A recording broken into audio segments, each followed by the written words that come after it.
ايه؟ انا بعوض عليا عوض الصابرين. يوم القبض جه. يا سلام، حدوته حلوه قوي. ايه الطعابه والحلاوه دي اقسم بالله. السحب من مكنه ATM في مصر، دي حدوته تخوف. ايه القرف ده يا جدعان، في ايه؟ ليه؟ تعالوا اقول لكم.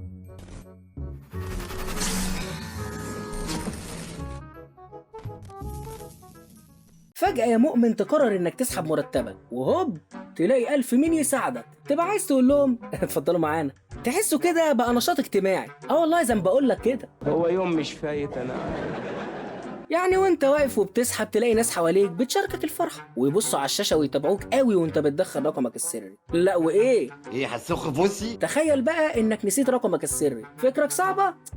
ابدا. بتلاقي واحد جنبك بيفكرك، وواحد بيقول لك لا حط صفرين يا استاذ ودوس هنا. ايوه كده. تقولش حاوي يا اخويا. الله اكبر عليك. ايه الحلاوه دي، ايه الحلاوه دي. وكل ده بيتم وسط اعجاب باقي المتواجدين وفرحتهم، والفلوس بتطلع من المكنه ما اقولكش، لدرجه انك بتبقى عاوز تفرق عليهم الفلوس قبل ما تمشي. يا ولا الحنان ده كله يا ولا قلب الام ده، ايه قلب الام ده يا ولا. خلصت كده؟ لا، ده في ناس بدأوا يتعرفوا على بعض وبيتكلموا بمنتهى الود. تحس نفسك كده وسط اهلك. سامعك يا اللي بتقول فين الخصوصيه. يؤسفني ان اقول لك وشك في الحيط وقفاك ليا.